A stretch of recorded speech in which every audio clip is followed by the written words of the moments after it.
Hello, everyone. This is Amy Brown, Director of Events and Education for Trade Press Media Group and FacilitiesNet. Thank you for joining us for today's webcast, Get Future Ready with Digital Optimization of Power and Mechanical Assets. Our presenters today are Charles McGoy, Code Standards and Compliance Specialist at Schneider Electric, and Mark Nolan, Director of Offer Marketing at Schneider Electric. Today's learning objectives include how a digital transformation can help facilities achieve reliability and sustainability goals, learn how digital assets can help increase safety by helping reduce arc flash events and reducing the risk of electrical fires, learn how a comprehensive IoT strategy can help gain operational efficiencies by energy savings. Before we get started with today's webcast, I'd like to cover just a few details. We do encourage audience participation and questions throughout the webcast. To submit your questions, please navigate to the Q&A bottom right at the bottom of your screen and type in your questions. Our presenters will try to answer as many questions as time permits. At the conclusion of today's webcast, you'll receive a PDF copy of today's presentation slides. You'll also receive a link to a brief online assessment, which upon successful completion of this assessment, you'll receive your CEU certificate. Today's webcast will also be archived at facilitiesnet.com/webcast. And with that, I'll turn it over to you, Charles. Thank you, Amy. I appreciate that. Like Amy said, my name is Charles McGoy, and I'll be presenting today. And just to give a brief introduction about myself, I hold a degree in mechanical engineering from the University of Mississippi and a master's in business administration from the University of Memphis. I'm currently a code, standards, and compliance specialist for the offer marketing team in Schneider Electric Digital Power in the United States. I started my career as a codes and standards engineer in the electrical industry. During my time as a codes and standards engineer, I served on manufacturing. I served as a manufacturing representative on NEMA and many product committees, and I closely have followed the changes in the National Electrical Code and the energy efficiency model codes such as ASHRAE 90.1 and the International Energy Conservation Code. With that, I'll turn the time over for Mark to introduce himself.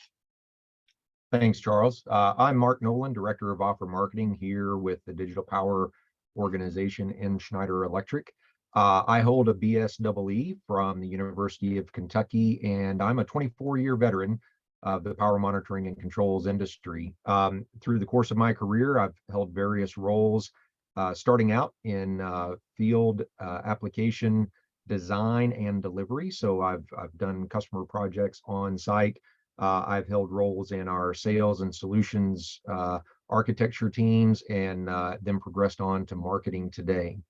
I've held this current role for about 4 years now, and I'm primarily responsible for receiving voice of customer, taking in information from the local market on needs and challenges, and helping turn that into products and solutions that we then return back to the market. With that, Charles, I'll let you begin. All right, so we'll begin today's presentation by going over the current energy landscape. And as you can imagine, it's complex and ever-changing. And we'll start by looking at kind of two sections, both the power generation and the load side of an electrical distribution system. So according to the Bloomberg NEF report, 50% of energy generation will be from renewable sources come 2040. 50% is a huge, and as you can imagine, this generation will not solely be from utilities. With that being said, several states have pushed their own renewable policies. These policies play an integral role in states' efforts to diversify their energy mix, promote economic development, and reduce emissions. Roughly half of the growth in the U.S. renewable energy generation since the beginning of the 2000s can be attributed to these state renewable energy requirements. To date, 8 states, including the District of Columbia, have set 100% clean or renewable energy requirements with deadlines ranging between 2030 and 2050. And these 8 states include California, Washington, Virginia, Oregon, New Mexico, Nevada, Maine, and Colorado. And additionally, 3 states have set goals for 50% or greater energy clean energy requirements for the same time frame. These states include New York, New Jersey, and Maryland. As you can see, increased renewable generation is growing and will continue to grow as states set clean energy policies. Now let's look at the increase in load types. According to the Bloomberg NEF report, 30% of vehicle stock will be electrical vehicles by 2040. This number may increase with the recent ruling by the California Air Resource Board that bans the new sale of gasoline-powered vehicles after 2035. This ruling plans to steadily, incrementally increase the sale of EV electrical vehicles until the ban date of 2035. After this ruling, New York, Oregon, Washington State, and Rhode Island confirmed that they plan to adopt California's rule through their own rulemaking processes, and New Jersey and Maryland officials said that they're reviewing California's decisions. When it comes to increased loads, EVs, electrical vehicles, are not the only load that will be added. Anything that is currently running on fossil fuels has the potential to be mandated to be converted into clean energy. An example of this is that the California Air Resource Board last December voted to require that new small off-road engines like the ones found in leaf blowers and lawnmowers meet zero emission standards starting in 2024. In addition, portable generators, including those found in recreational vehicles, must meet zero emissions by 2028. Another example of this would be building heating applications. In August 2021, the California Energy Commission approved a new building energy code that encouraged the installation of heat pumps for space and water heating in new buildings. This code also promotes solar PV installation and battery storage use. This code will be entering into force in 2023. This new building code will set heat pumps as the baseline heating technology in California. This milestone echoes action in multiple U.S. States across the United States and cities. Some of these cities include Seattle and St. Louis. And they are bolstering their electrification of heat or simply banning fossil fuels. On top of the increase of load types, global climate and poor power grid expansion and infrastructure deterioration has exacerbated electrical reliability in some areas. Look at the drought and heat wave going on in the West right now. Currently, several states are asking facilities to limit the energy they are using to help fight against overloading the current infrastructure. I believe they're having rolling blackouts right now in San Diego. Earlier this year, the Northeast suffered similar issues when severe winter storms came through. And then if you can remember 2 years ago, the winter storms in Texas caused similar issues and they had to issue rolling blackouts to meet the grid demand. These rolling blackouts not only interrupt a facility's production, but they also threaten the safety of people that have to endure through them. Facilities and people have 100% uptime expectation. And with the complex energy landscape of today, this leaves facilities looking at both sides of the equation, this being power generation and electrical usage within their facility. All right, now that we've looked at the current landscape, let's talk about the increase in connected devices.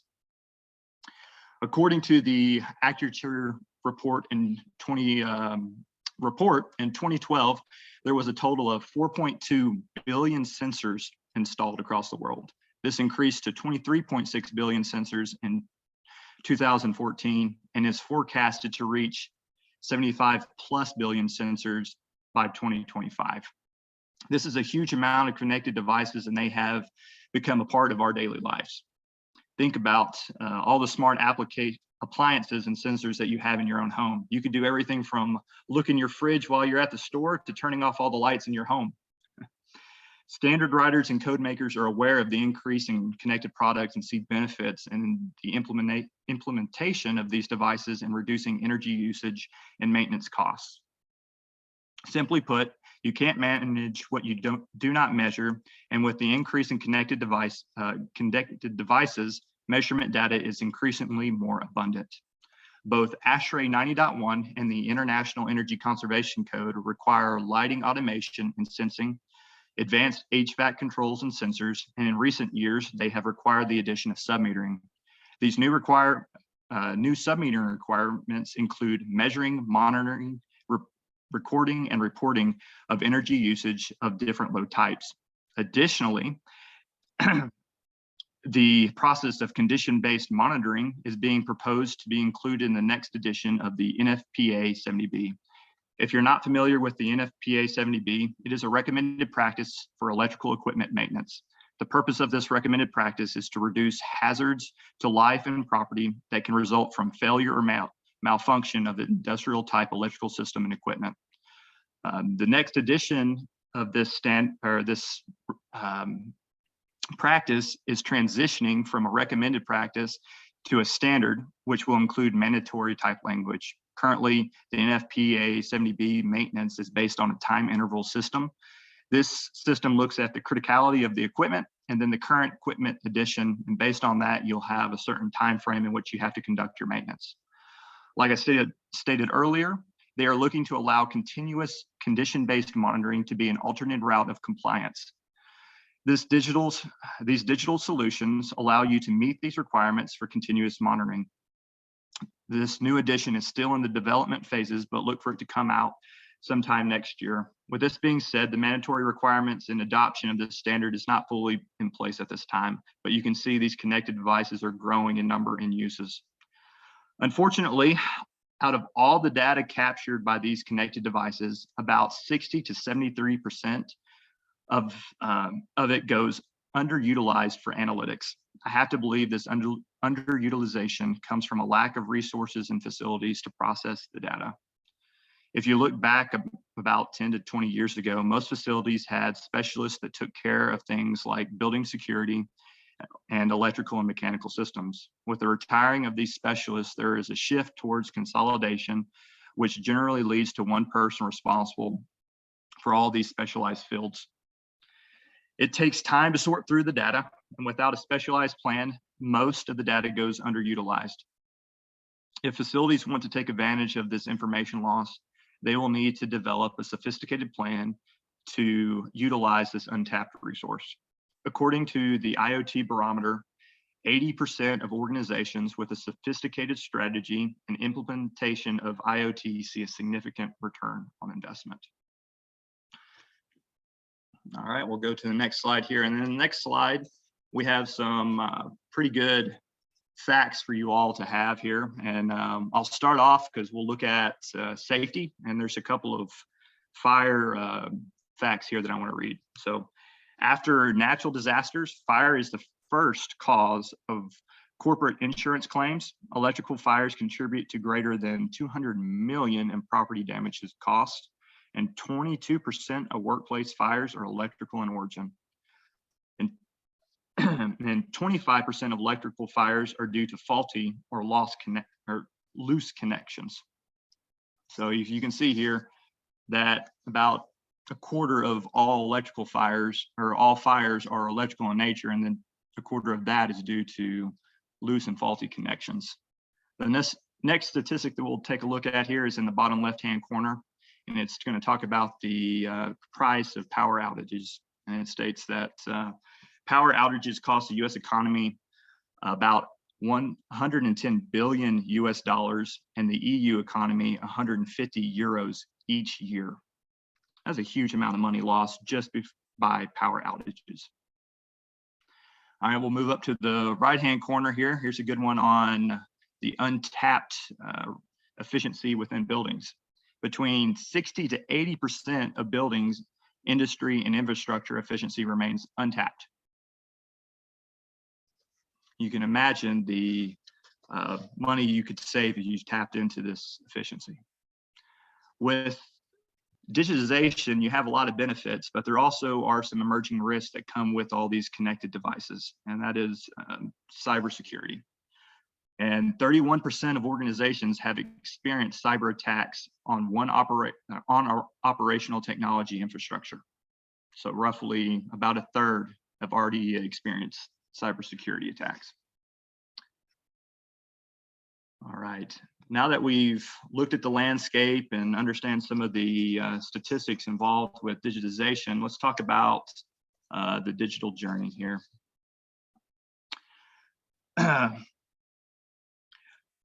So we have all these devices within our facilities collecting data.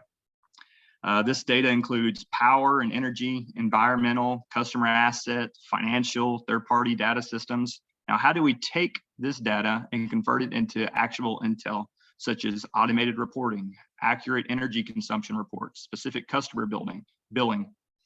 Well, you need an edge control software that can take the data and analyze it, and then present it to you for evaluation. With an open and secure software integrated framework, it allows collaboration across complex third-party systems and create truly innovative customer solutions. These proactive solutions can include reduced costs with automated processes and maintenance, cost optimization, and much more. These digital solutions enable enterprises to seamlessly facilitate the secure exchange of data and analysis of data from energy, lighting, HVAC, fire safety, security, and workplace management systems while leveraging digitization and big data. All right, so going forward, we'll look at the steps in your digital journey. So as you can see here, we have a graph off to the left with levels of smart on the y-axis and level of integrations on the right. And if you can see here, the first step in your digital journey is having connected devices. And as I stated earlier, there's going to be 75+ billion.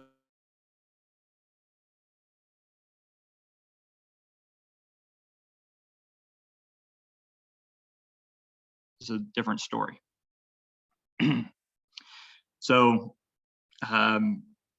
this being your first step, you have to make sure you're building on a strong foundation, okay? So you don't want garbage in, garbage out. You need products that you're using to be digitally secure and metrologically accurate. So you need to do your research on these products. The next step in the digital journey is automate, which again ties into your connected products. These connected devices can manage lighting loads, HVAC controls, and power consumption. After automation comes an analysis and act, which leads to optimizing your operation. Once you have the devices that collect the needed data, then you need edge control software that can sort and present the data for analysis. And from there, you can form an action plan and work to optimize your operation. The final step of the digital journey is orchestrate.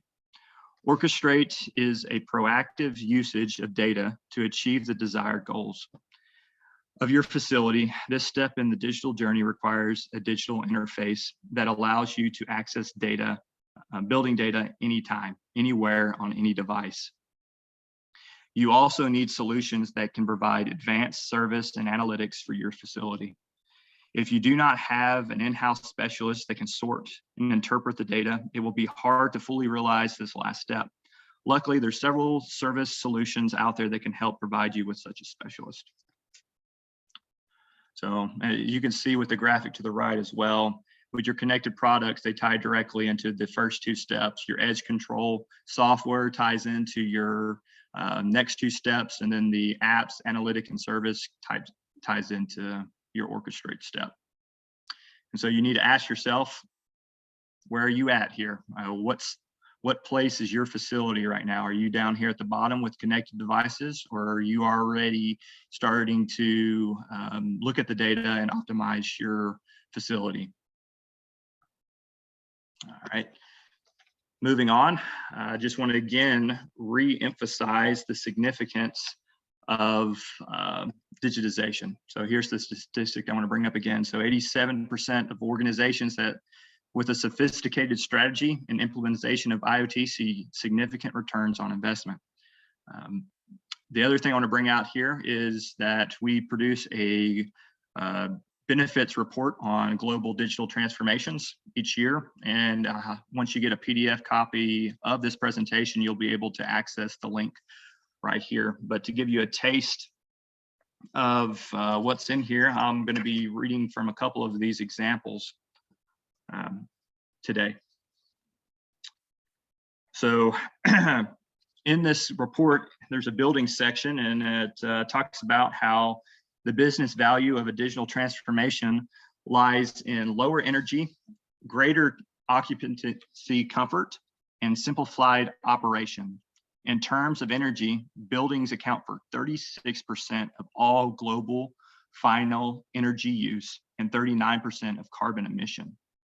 And yet the technology exists now for buildings to generate more energy than they use. An example of this is the De Latte's office building in the Netherlands. It generates 102% of its own power through a combination of energy management, automation, and IoT connectivity. It is the same IoT connectivity that enables app-based environmental control over lighting and temperature, thereby driving occupancy comfort. In fact, since the building's opening, not one occupant comfort complaint has been filed. Finally, the building's open management system streamlines operation and maintenance issues into a single dashboard with real-time alarm notification and pinpoint issue diagnosis. As you can see here, digitization of this building has made it, as far as energy efficiency is concerned, it's made it self-sufficient. It's also been able to help the maintenance team isolate issues and be able to resolve them in an efficient manner. Another good example from this report is from the Blackstone Group. And if you're not familiar with the Blackstone Group, it is one of the world's largest private equity firms, managing more than $365 billion in assets. To stay ahead in competitive market, the company looks for every opportunity to save and is quick to move to capitalize on smart investments. The company using a data-driven approach determined that ambitious sustainability efforts within its own company, as well as the companies it owns and supports, would save millions of dollars. Above all, Blackstone needed data and reporting capabilities to strengthen the business case of carbon reduction. Blackstone implemented an aggressive energy management and sustainability strategy. This strategy centered around edge control software that captures and normalizes energy and utility data at all levels of the company's portfolio, from individual sites to regional cross sections. The technology is paired with an expert consultant who is dedicated for each site. These experts help interpret the data and pinpoint and act on opportunities for efficiency improvements. Overall, the project has saved tens of millions of dollars. Active energy management programs and collaboration are in place at 20 portfolio companies and counting, resulting in a 15% reduction in carbon emissions. In addition, enhanced reporting ensures the program continues and deepens as the argument for carbon reduction becomes increasingly more clear. So as you can see, there's tons of great examples in this report on how facilities have benefited from digitizing their facility and utilizing the technology that exists out there. All right, so the next part of our webinar is we're going to look at how digitization can validate some key performance indicators in your facility. So we're going to look at safety, reliability, sustainability, and efficiency. And keep on moving here. Sorry, I got trouble with the controls. So the first one that we will look at is safety. So, and digital transformation of your electrical system can help reduce the risk of electrical fires and protect staff and occupants from shock and arcs. Safety is the first KPI we look at because if your electrical power system is unsafe, then none of the other performance indicators really matter. Safety is our #1 priority, and it should be yours as well. According to OSHA, on average, 5 to 10 arc flash events occur per day in the US. For operators, maintenance personnel, and general public, arc flash can cause severe arc burns from extreme heat and flying particles, eye damage from extreme brightness, lung damage from collapse or toxic gases, injuries due to extreme pressure from the blast, and it even can result in death. You may be thinking, I have a new equipment or very well maintained equipment, so I don't need to worry about these types of events. I'm here to say that over time, circuits and controls deteriorate due to heat, humidity, and damage during use. These events can happen in between scheduled maintenance events, and workers might not be aware of the deteriorated state of the equipment. It's impossible for buildings, facilities, and energy managers to monitor all parts of a circuit at once. So organizations should look to solutions that actively hunt for faults and intervene to protect users from harm and mitigate hazards. When it comes to the many varieties of electrical hazards, sometimes the best form of defense is offense, and prevention is better than reaction. When you digitize your power system, it increases your awareness of conditions that can lead to active arc flash events and help you keep your workers safe.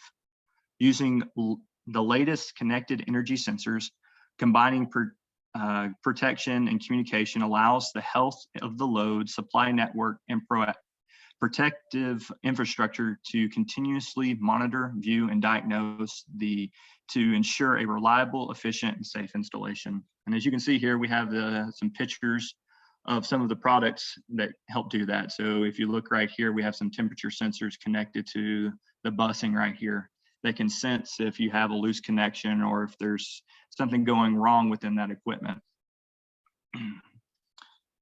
Also, if you can remember from earlier, I stated that 25% of electrical fires are caused by faulty or loose connections.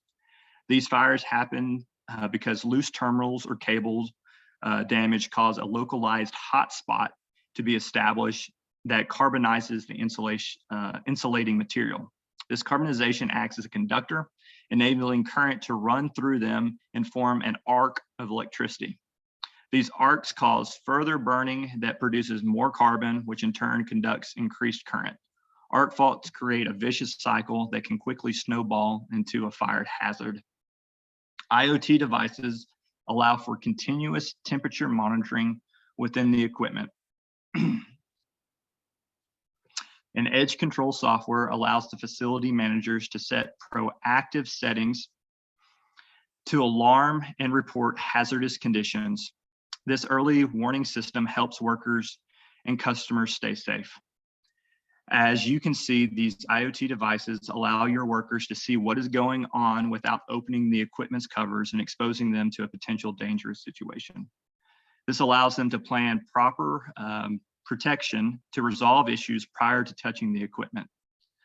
Safety is our #1 priority because life is valuable. All right, so we'll go on to the next KPI that we'll look at.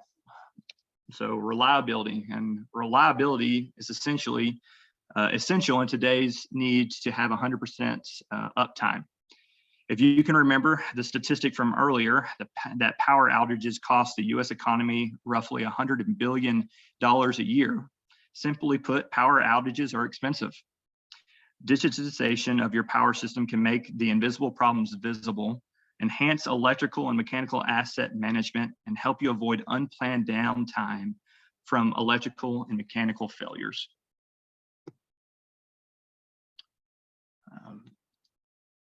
Now, when your electrical system is first designed, engineers produce a single line diagram to model electrical systems for your facility.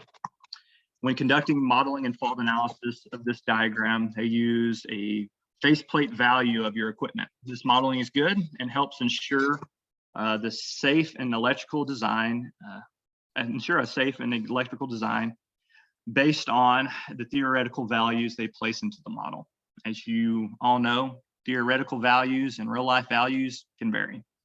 Connected devices can give you a real life model of your facility, which allows you to have peace of mind knowing that you are capturing real life environmental factors that can sometimes elude theoretical models. The real life model of your system allows you to increase awareness of operations and allows maintenance staff to know the status of electrical distribution. Another point to consider in reliability is power quality. Most power outages occur from internal equipment failure. Some of these power quality issues are harmonic distortion in nature. Harmonic distortion can lead to increased probability in occurrences of resonance, neutral overload in third phase systems, overheating of all cables and equipment, loss of efficiency in electrical machines, electromagnetic interference in communication systems, nuisance tripping of thermal protections. IoT devices help detect the source of these power quality issues and minimize the downtime caused by these types of outages, and helps reduce the number of occurrences in the future. Now let's look at another example of an organization that integrated digital solutions into their facility. Boston Scientific, a global medical device developer and manufacturer, built a new corporate headquarters with a strategic goal of reducing energy waste. This facility was complex. It was home to office spaces, laboratories, and day care centers, other unique environments. This presented a variety of operational needs. The company sought to optimize performance across these spaces and thereby realizing operational savings. The maintenance work was one area that needed a digital upgrade. By seamlessly integrating edge control software with the existing building management system, Boston Scientific was able to put its various building systems under a microscope of detail cloud analytics. The software tool turned reams of BMS data into actionable information, leading to improvements in fault detection, occupant comfort, and equipment uptime. Boston Scientific's ongoing digital transformation resulted in a 40% reduction in avoidable costs related to faults, including a 51% reduction in energy-related faults. In addition, the company achieved a 49% reduction in fault causes by improper zoning conditions. These reductions were driven by digital tools that pinpointed issues, trends, and energy-saving opportunities. This is another great example. In this case, it shows how integrating digital solutions help increase reliability of your facility. So the next KPI that we'll look at here is that digital solutions can help your facility increase efficiency through reducing energy, carbon emission, and costs. It can also help improve sustainability and compliance goals. All right. Again, digital solutions help raise awareness. You can't manage what you do not measure. Digital solutions help improve energy efficiency through providing a complete measurement plan to visualize energy from main incomer to sub-metered loads. You can monitor, trend, and report energy usage from these loads. You know exactly where in your facility the energy is being used and can help use this information to optimize your facility. It also allows you to allocate energy costs to buildings, departments, and processes to identify targets for energy conservation projects. The PNC Arena in Raleigh, North Carolina is home to a professional hockey team and dozen of annual performances. These performances range from basketball games in the afternoon to ice and hockey games in the evening. This arena needed to adapt to a constantly changing conditions without driving up energy cost. Through digitization of their power system, the PNC Arena was able to master its environment. All components of the HVAC system were automated to ensure precise temperature and lighting controls. In addition to enhancing precision and real-time monitoring, the edge control tools also freed up energy costs by optimizing how and when HVAC systems deployed. The PNC Arena's digital transformation unlocked major improvements in agility and energy efficiency. The results was a fully automated 70,000 square foot environment that could adapt easily to ice, pyrotechnics, and other unique environmental conditions. The arena achieved a $300,000 reduction in a utility bill over 6 years. That's $50,000 a year. Mostly due to an upgrade and digitization of their building management system. The energy cost savings allows PNC to continually invest in something else besides their utility bill. There's savings to be had in the integration of digital solutions. Remember that between 60 to 80% of buildings, industry, and infrastructure efficiency remains untapped. So if you look at your own facility, think about the energy savings that you could had through integrating these digital solutions. So the final KPI that we'll look at is sustainability. With sustainability, we are looking to gain resilience with distributed energy resources, optimizing microgrid operation, and reducing carbon emissions. All right, sorry for the delay. If you look here, the time is now gone when organizations are solely valued based off their financial performance. More and more people are looking at sustainability. This is evident in the SEC's recent ruling. According to the SEC, the recent rule change would require registrants to include certain climate-related disclosures in their registration statements and periodic reports, including information about climate-related risks that are reasonably likely to have a material impact on their business, results of operation, and financial condition. The required information about climate-related risk would include disclosure of a registrant's greenhouse gas emission, which has become a commonly used metric to assess a registrant's exposure to such risks. This is evidence that investors are looking at the sustainability of an organization. Digital technology vastly improves monitoring and reporting of sustainable measures across the value chain.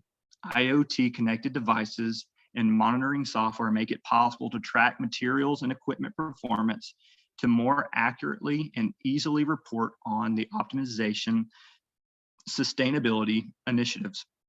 When buildings make up 39% of the total world's carbon emissions, facilities will need to reduce their emission to stay competitive in today's environment. One step in increasing sustainability is to integrate a microgrid solution into your facility. Microgrids are a growing segment of the energy industry, representing a paradigm shift from remote central power plants to more localized distributed generation.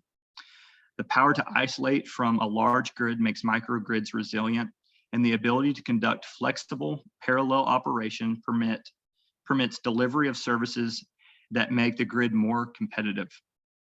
Digital solutions help integrate these systems into existing electrical infrastructure and allow for grids to island from the grid in emergencies.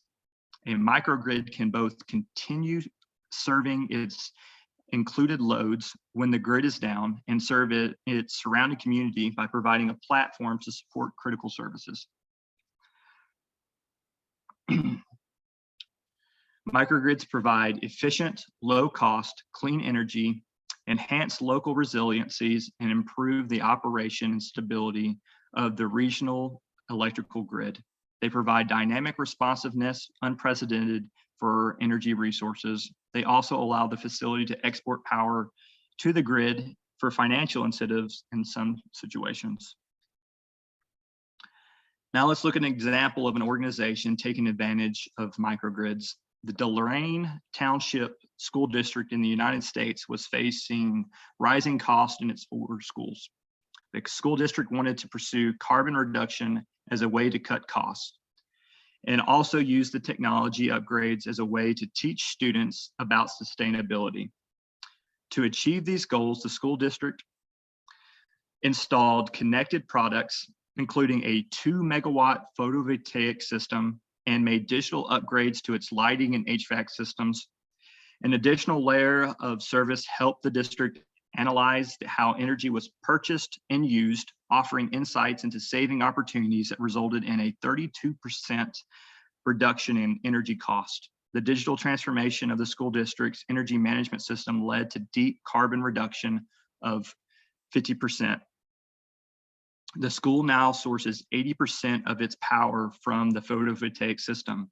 The use of solar array, and it uses its solar array in its STEM curriculum. In addition, the project will pay for itself through energy savings, which will amount in $5.6 million over the next 15 years. I hope you all can see from this example that the integration of digital solutions can help facilities achieve sustainable goals. There is no set plan that fits all applications. Each facility is unique, and you will need to have a customized solution to meet your sustainability goals. All right, so in wrapping up here, I want to go back to the steps of the digital journey. I want you to ask yourself, where are you and your facility on this digital journey? Where would you like to be, and where do you need to be in the future? Remember that going into the future, your facility will not solely be evaluated on its financial performance. Sustainability will become an ever-growing analytic as the reliability of our current energy infrastructure is pushed to its limit. Climate change paired with increased electrical loads are making power outages a reality for millions of people. You have to ask yourself, will you be affected by these outages in the coming years? According to a recent study, power outages have increased by more than 60% since 2015. A digital transformation in your facility can help you tap into energy savings and increase the reliability of your facility. I'm going to end here with the same statistic that I've read already twice, but I think it drives home the point that 87% of organizations with a sophisticated strategy and implementation of IoT see significant return on investments. Digitization is not a money hole. You can find the efficiency gains through digitization, and the several examples which I've read today illustrate that. I hope through today's presentation that you were able to see how the integration of connected devices, edge control software, and use of advanced analytics, that you're able to improve the safety, reliability, efficiency, and sustainability of your facility. Thank you all for your time. And I know by this point in the presentation, you are all very tired of hearing my voice. So I will turn the time over to Mark for Q&A.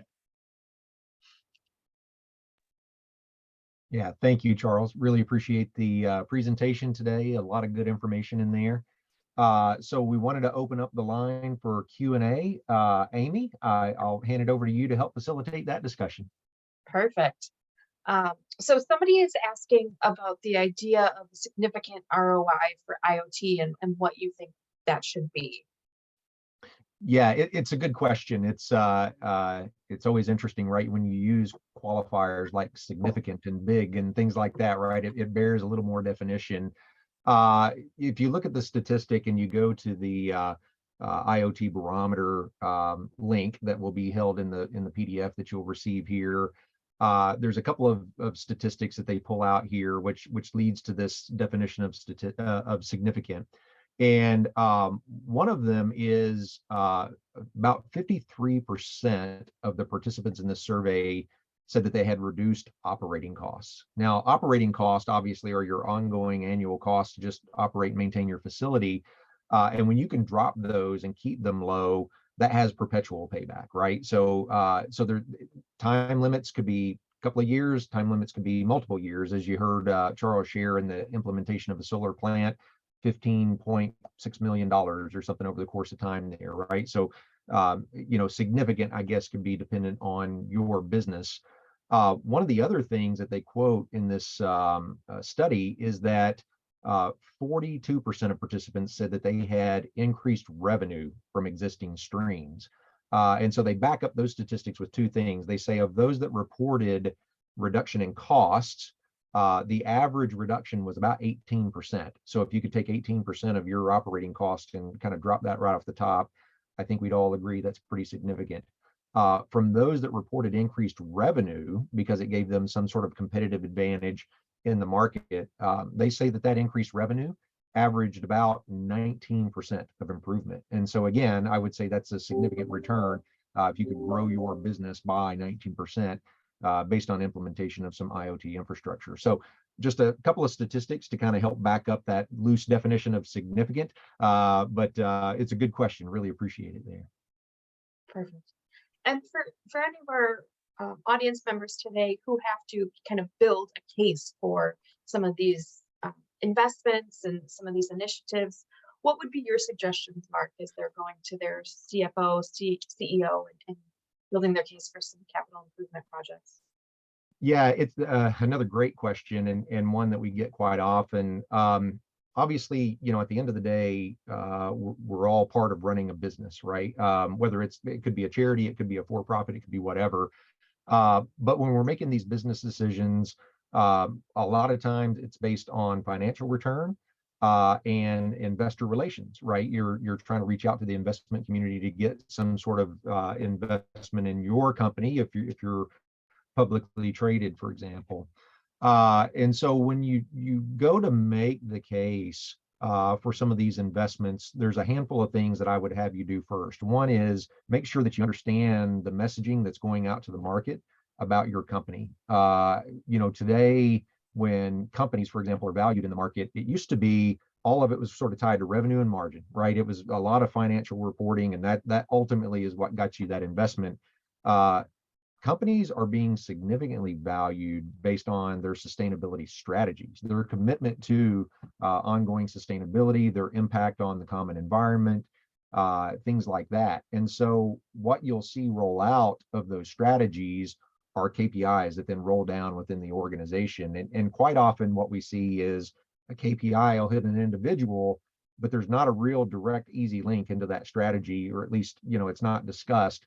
But once you start sort of thinking about those two things, you can drive them together. So you want to be a part of driving that strategic discussion. Secondly, you really do need to sit down and pencil this thing out, right? There are going to be dollars spent. There is going to be an expected return on that investment. And I would say, don't limit your investment or your return on investment to, I spend X money, I get Y in return, just from a operating cost standpoint. Again, look at things like, how is it going to help you grow your top line maybe in your business? How is it going to give you a competitive advantage against others in the same market? And so, if you want to reach out to someone, a specialist organization like ours, certainly we can help navigate some of those discussions. We can help identify, everybody looks for the low-hanging fruit, so you get immediate return, and then you can turn that into an investment snowball, right? I get return on my first investment, I take that return, I invest more, and so on and so forth. And it creates this cycle, right? This return cycle that you get into that sort of creates some momentum of its own and helps you continue to get more investment moving forward. Yeah. And Mark, I would also state that your facility is unique. And it's going to be different from everybody else. And so reaching out to an expert is a great advice. Charles, you talked about some of the cost of downtime and some of the power issues we've been experiencing due to some weather, some other issues. Any thoughts from either of you on how to make your building more resilient, make your facility more resilient in these current times? Yeah, I guess, Charles, if you don't mind, I'll jump in, and obviously please add as you see fit. But we're seeing a lot of facilities starting to implement things like renewable infrastructure to generate some of their own energy. We're seeing municipalities starting to incorporate renewable energy sources and microgrids as a part of their resiliency strategy. I know there's a small municipality in Maryland that we've worked with before, and their project started with creating an emergency center around their community center, their 911 center, and the local police station, I think it was. And the idea, they had actually been hit by some of the major hurricanes that had hit the East Coast, and it had sort of wiped out a lot of their emergency response capabilities. And so they started with that investment, and based on that investment and then the green energy that they were creating when they weren't using it for emergency purposes to isolate from some of those weather related emergencies, the community really rallied behind that identity as a green community. And so they started expanding some of those renewables out to things like bus charging. So they have an EV fleet of buses for public transportation and things like that. And they have overhangs that are made with solar panels so that they can charge them when they're under the overhangs, they're getting shade, all that good stuff. So microgrids is probably the first thing I would tell you to think about as you're looking to build a robust infrastructure to help prevent some of what I'll call the external factors, weather related issues, wildfires, things like that, that take out the grid. Internally to your facility, as Charles sort of referenced, a quarter of those electrical fires come from loose connections. And so those loose connections are really monitored by those little thermal sensors, right? That he showed the example of. Being able to see the temperature rise and fall along with your operational conditions within a facility will tell you, is that a temperature rise I should see or not? Is that indicative of a loose connection? And if it looks like a loose connection, then I can go and address that proactively during a controlled shutdown rather than taking an outage. And so there's things like that. These IoT sensors will alert you to excessive harmonics, temperature rises, things like that, that take you out. One of the statistics he didn't share today is about 60% of the issues that cause outages in a facility actually originate inside the facility. It's not really an external factor tied to the utility.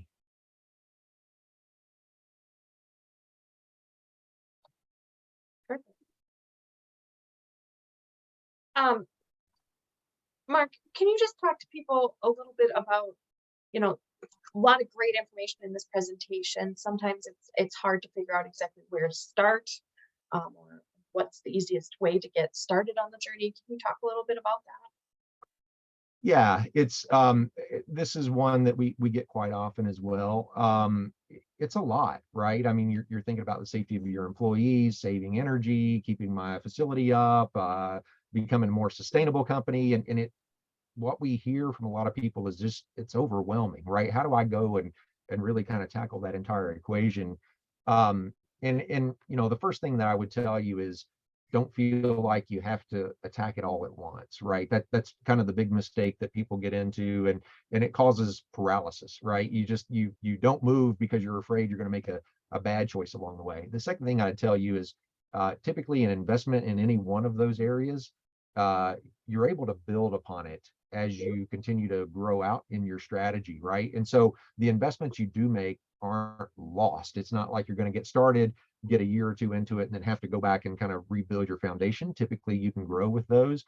But one of the easiest things that I always tell people is, start by putting some sort of shadow metering behind your utility metering, right? Just do that sanity check that says, yes, the energy I'm being charged for is appropriate, based on what we're metering. Utilities certainly don't do it on purpose, but we've seen cases where utilities have to calibrate the meter that's on your facility, and so they take that out. Typically, they'll show up with one they've calibrated in the shop or something, plug that in, they take yours back. But we've seen them put incorrect multipliers inside of those meters before. And within a couple of months, people get complete return on the investment for shadow metering because they realize that, wait a minute, there's a disconnect in what should be billed here. So, if you start by shadow metering your utility, you get sort of that macro view of what's going on in the whole facility. And then from there, I would say start analyzing sort of your most energy intensive processes within your building. Things like HVAC in commercial buildings, a lot of large motor loads in industrial buildings. That might be a good place to put some sub-metering, or there might be locations within your facility where you're already experiencing some outages, right? And you can't quite figure out the root cause for why. A little bit of sub-metering in there will help. And 2-3 meters and a little bit of software, and you'd be surprised at how much insight you could gain. Perfect. We have another question from an audience member on they've implemented some metering and some visualization in their buildings, but they can't keep up with the amount of data. They're not able to turn that data into actual items. It's just too much coming in. Any suggestions?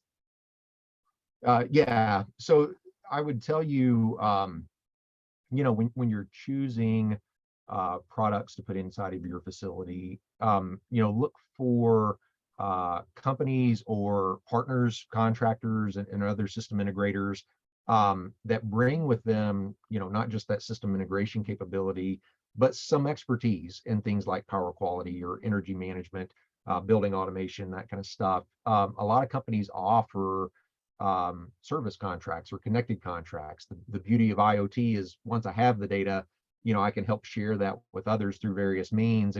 And with a little bit of context about your facility, why it operates the way it operates, what it is you're trying to do as a company, or, what the company strategy is, rely on companies that have that expertise to partner with you, right?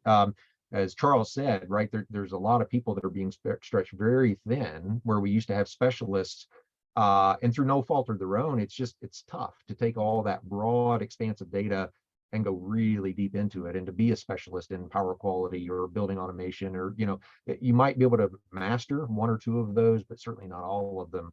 And having a company to come alongside and partner with you, that's going to give you that advice on what's important, what can be put off till later, that kind of stuff. That's as much an important part of this equation as the products themselves. Perfect. Mark and Charles, if someone has a follow-up question or wants to get in touch with you, what's the best way to do that? Yeah, I would say the easiest thing, just to sort of keep it simple, would be to email me at mark.nolan@se.com. That's mark.nolan@se.com. And either I or someone else in the organization will reach out to you. We can get you set up with somebody local that could even come out and physically visit with you if that's possible, help kind of get a tour of your facility, or kind of sit down with you just to understand the challenges that you're facing. And another question coming in from an audience member. With respect to sustainability, where do you see energy reduction falling in terms of importance? Yeah, energy production is it's interesting. Charles and I have this conversation quite often about the fact that it's like being on both sides of a seesaw, right? It's a lot of people feel like, well, my job is to create the efficiencies within my facility, and the utility is going to have to, take care of all that production, the supply. And honestly, you have to be looking at both sides of this. As Charles stated earlier, right? You were seeing the decommissioning of a lot of coal-fired plants and things like that from a utility perspective. We're seeing right now, rolling blackouts, calls for energy efficiency, and specifically in California, you're seeing a lot of that. But even in places like Tennessee and other places where they have the TVA, they're being asked to cut back their thermostats and things like that. It's a sure sign that essentially the generation isn't there to support the load. So one part of that equation is certainly the energy efficiency that you can drive. But I would tell you that more and more companies and organizations are looking at some level of local generation through some sort of renewable source as a means of bridging that gap between supply and demand. And I would say, your quickest return on investment is going to be on the efficiencies that you can drive inside your facility, because there's tons of waste out there to be, sort of recaptured and reinvested in a different way. It's going to take a little longer to get that return on investment, say through solar or some of those types of things. But there's a price on the resilience you'll get, the uptime that you'll maintain, or the downtime you'll avoid, whether you're an optimist or a pessimist in that equation. But the economics are certainly every day getting better and better on how quickly you get the return on investment on some of that generation. But start with the things you can control in the way you consume your energy, but don't completely neglect that generation side of the equation. It's so important. Yeah, I think in the presentation we make the point that you're increasing loads at the same time that you're having power generation issues. So it's going to be a learning curve as we integrate more and more electrical loads to our power grid. Yeah. Perfect. Well, we are at the top of the hour, so I want to respect everyone's time. But Mark and Charles, I want to give you each an opportunity, just any final thoughts for the audience. Charles will go first. Any final thoughts for our audience? Well, I just want to thank you for your time. I hope that the information we shared today was good for you that you could use in your facilities, and hopefully that you see the importance of integrating some of these digital solutions into your facility. Yeah, I'll echo what Charles just said. Certainly, thank you for your time and attention today. Thank you to FacilitiesNet for partnering with us to get this messaging out there. You know, certainly Schneider Electric as a company, we play in this market. We have specialists in this market. But you know, it's really about us helping collectively solve what is this energy dilemma that we have. And so having an opportunity to connect with folks out in the market to get feedback from participants in forums like this today on areas on things that we can all be doing better to help each other out is important. And so as much as, you know, there's a whole lot of us speaking out into this organization, I also appreciate all the feedback, all the questions that we're receiving, because it's the way that we all learn together. And so thank you very much for your time and for your input. Well, thank you again to Charles and Mark for presenting today. Thank you for Schneider Electric for sponsoring today's event. We hope you found some great information. Just a reminder, a copy of the slides will be sent along with the link for your CEU certificate for participating in today's event. And this will be archived at facilitiesnet.com/webcast if you want to review it or send it on to somebody else. But thank you again, and we hope we see you at another FacilitiesNet webcast very soon. Have a wonderful day, everyone. Thank you all. Thank you. Bye-bye.